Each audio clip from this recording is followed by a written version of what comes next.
Charlie, thank you so much for taking the time to do this with us. We're really excited to feature you on our blog. I'm honored. I promise you I am. Yeah, so if it's all right with you, we can just get right into it. I know your time is precious, and Sure. a lot And is going on. I'm at y'all's leisure, whatever. You like my name tag? Oh, I love it. You wore a badge for it. Awesome. Well, I usually wear this to community functions. Mm-hmm. You see what it says? It says retirement repairman. retirement repairman. Perfect. But VDR. VDR. Now, do y'all know what that stands for? No. It's Van Dyke Rankin. That's what I thought. Okay, Vander. Okay. Yeah, I wondered if that was I cannot tell you how many people ask me what VDR stands for. Right. Well, that's your company. Yeah. Okay. Well, but what it does, it lets me talk about what I do. You're such a good networker. Glare, no glare. I think keep it on. I like it. I do too. Thank you. All right, good. I approve. So, I want to tell you, Charlie, I've been, on every webinar that NAIFA Texas has done. I've been on so many, and I've heard so many different stories. But what you really resonated with me because you have embraced the technology, and because you are such an expert in networking and expanding your business and doing it, you have embraced it, and you use the skills, the personal one-on-one skills that you use when you do face-to-face meetings and other things, and you've just transferred them so seamlessly. And so that's why I shared that with Bianca, and I thought you would really be good to do that. I promise you that, and I may say this in a minute, and I've told y'all before, this virus has brought me into the 21st century because I knew about it, and I had done some teaching and some meetings before this all happened, but nothing like what I'm using now. And I'm investigating other resources to go along with it. Right. Turning lemons into lemonade is what you're doing, right? Oh, thank you. Or into cherry limeade. Limes into cherry limeade. Well, now you sound like me because between 2 and 4, Sonic has happy hour. That's right. And Carolyn and I usually take our dog and we go get a diet cherry limeade every day. That's right. You know what's good is put a little vodka in that. That's what's the best thing. After 5, we'll do that. That's right. After 5. That's right. All right. Well, I'll let Bianca get started. Yes. Okay, so thank you very much. Sure. But yes, so to kick things off, if you could go ahead and introduce yourself, tell us a little bit about you, your areas of expertise, how you got started in the business, how long you've been a NAIFA member, just a nice little intro about you. All right. Well, my name is Charlie Matejowsky. I'm speaking to you from the boardroom at Van Dyke Rankin Financial Services in Brenham, Texas. I have been fortunate to be a member of this team for 38 years. And it wasn't long after that, for 34 years, I've been a member of NAIFA. It wasn't even NAIFA when I joined, but it is now, and I'm proud to be a member of that organization. I started out as a multi-line agent and did all types of insurance, but over the last, I'd say 22 years, have specialized into financial services, both on a personal basis and on a business basis as well with commercial clients. Very nice, very nice. So what was your business plan like in a pre-coronavirus world? And it's funny saying that because it just seems like it was so long ago, but it's only been what, 4 or 5 months now, and it does seem like a long time ago. Yeah, I would say my business planning was pretty much what most every other agent was doing, and that was trying to make personal contact with people. We would use, in a marketing basis, we would use mail, and then got to email, and any type of thing would become available to make with contacts. Somebody told me a long time ago, all you want is one more reason to go talk to somebody. And so we explored that with both mail and emails and phone calls and personal visits to get ourselves introduced and to start building a relationship with that. Also, we subscribed to the R&R method of marketing, and that was relationships, and followed that with referrals. And so I would say we were not much different than anybody else. Now, in fact, 9 years ago, I started doing something here personally, and that was hosting a lunch and learn in fact, in this room where I'm speaking from right now. And we would invite people to come, and I would say the people that I talked to the most, or were trying to talk to, were pre-retirees from 50 on up, or people that were about to retire, just retired, or had been retired. We don't limit it to that, but that's our main function. That's where we try to go.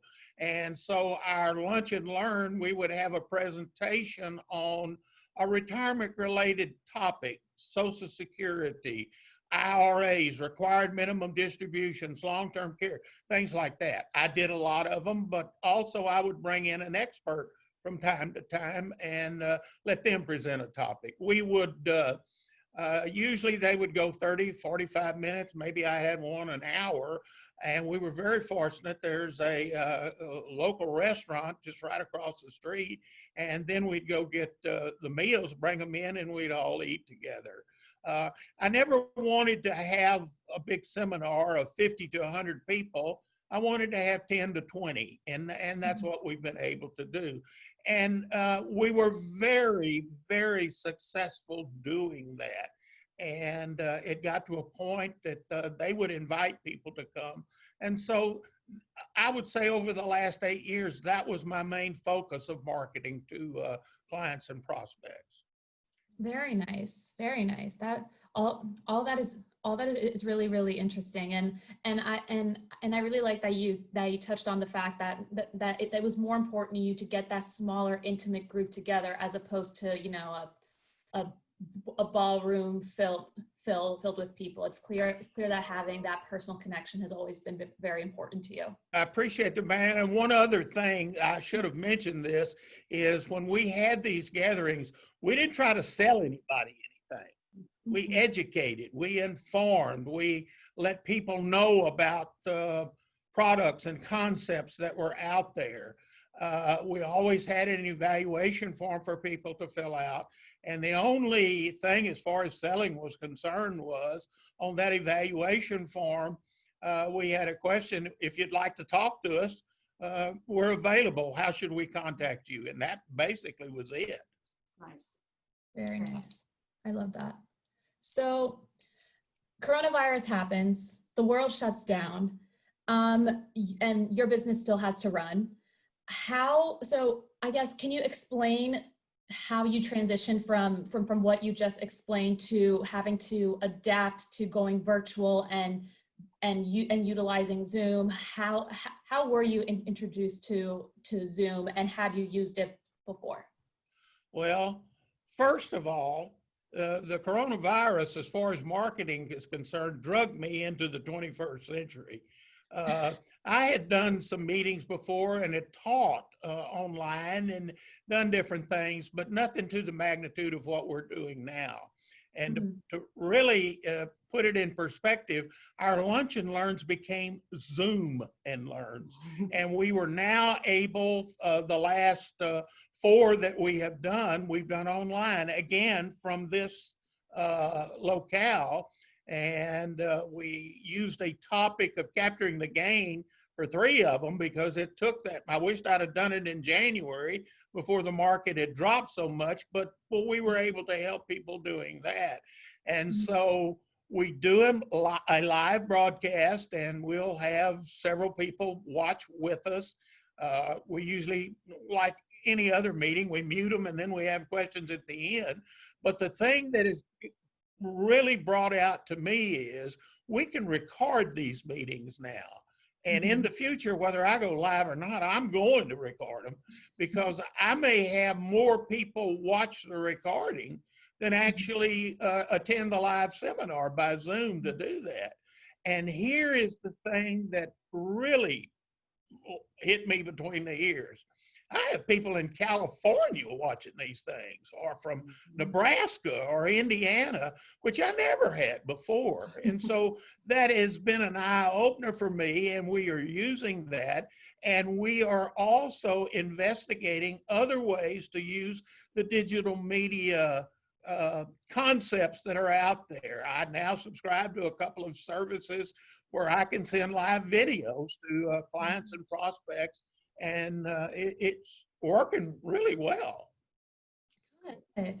Oh, I'm very glad to hear that. And and this question is probably is also piggybacking on my previous question, but how have you utilized Zoom to keep your business going, but specifically bringing in new clients and still maintaining your current clients, and what kind of growth have you seen from that from a business standpoint? Well, I'm going to refer back to something else. When I first started having Lunch and Learns 9 years ago, my whole idea was to go through my clients here at Van Dyke Rankin and then move into the other clients of Van Dyke Rankin and finally up to the general public.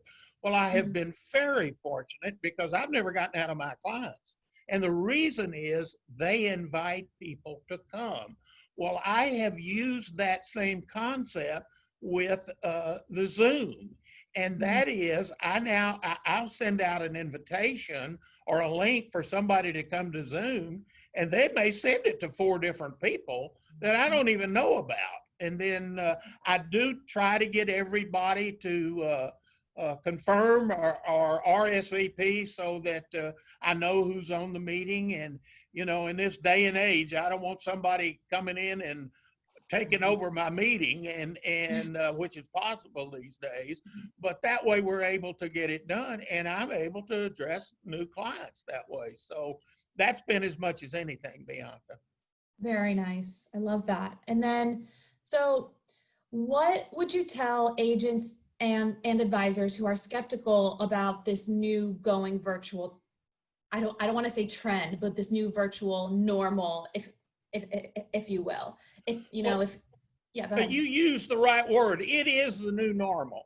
Right. And if you're not able to make contact with prospects and clients, you're going to run out of people to see and people to talk to and people to help. That's what we do in this industry, to do that. So I think you need to welcome it with open arms. Take it slow. Find out one thing that you can do that. There are many help you. You know, goodness gracious, I'm in this business for years, I would, and still do, I would get touched once a week by maybe a brokerage house that wanted me to sell for them. And they always had the best commission, the best product, the best whatever. Well, what they're coming out with now is the best virtual marketing system to use to reach clients in this way by Zoom and other means. And so we have subscribed to a couple of them. We think they're going to be good, but there's jillions of them out there.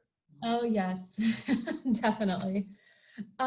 So what is your favorite Zoom function? I think you already touched on a couple of things that you like about Zoom, but what's one thing, but what's your favorite thing about Well, Zoom? obviously having my Zoom and Learns once a month, that has continued to progress, but I like the way they're set up, because most of these, I'm going to have a PowerPoint or some type of presentation that I can go with it, use with it, and then that way we'll split the screen and they can be able to see it and go on.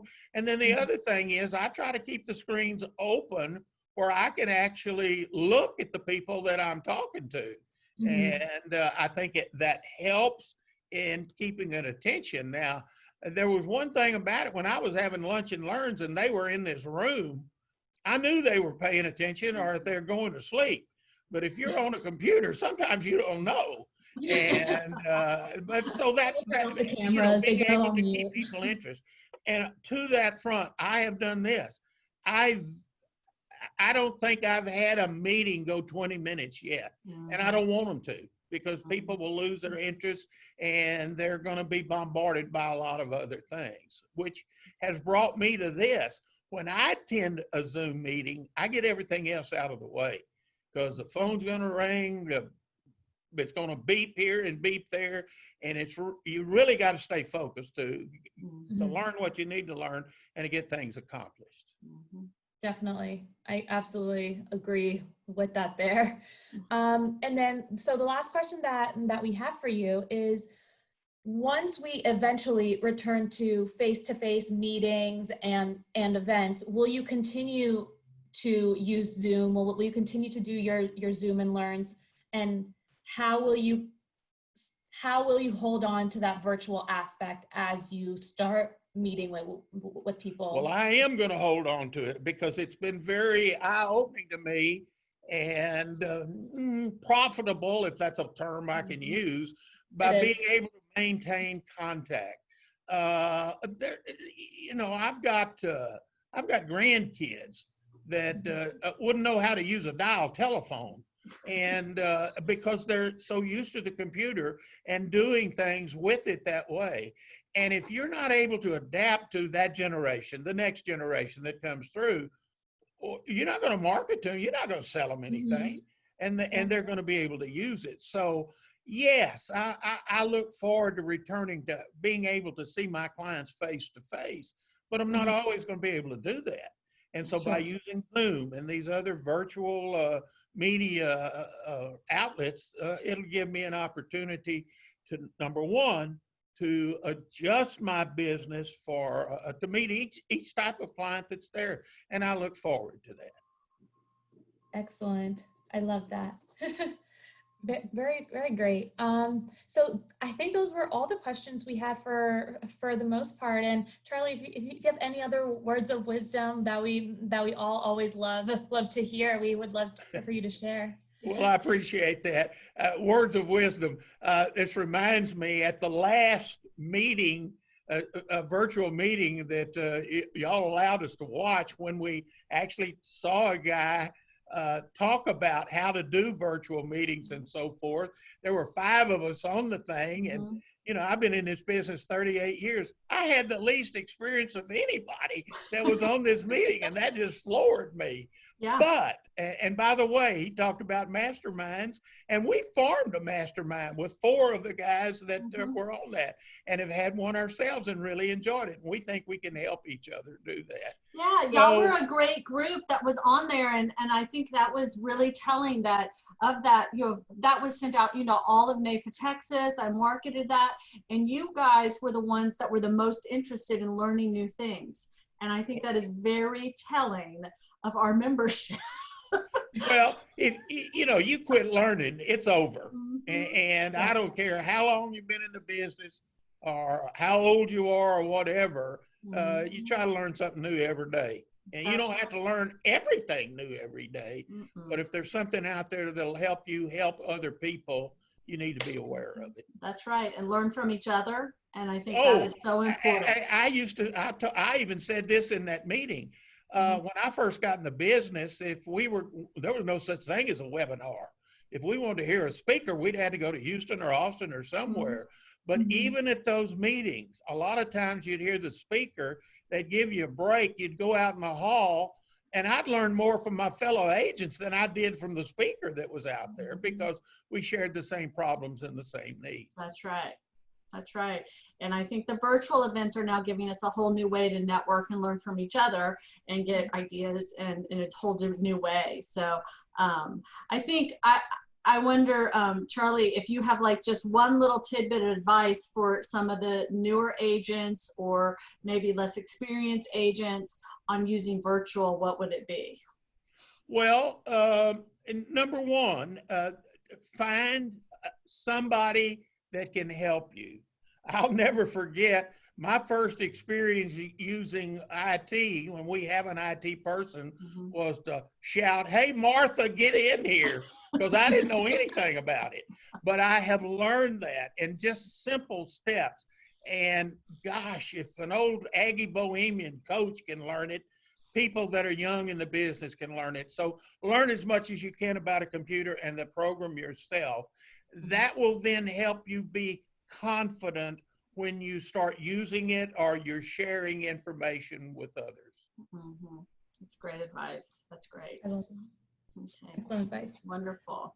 But yes, so Charlie, thank you again for taking the time to chat with us today. It was really great to hear your insights and really, really give us an opportunity to see, how one of our most veteran, members is adjusting to the times and is thriving. So it's really great to hear. Yeah, definitely. You have so much to share, and I always enjoy when you're on one of our events, our virtual events, and seeing your face there and hearing what you have to share. It's great. And I saw you registered for the Austin event, the Austin Great Southwest Happy Hour later in August. So I signed up for it. Yeah. I did. We're not calling them happy hours. Never mind. I shouldn't say that.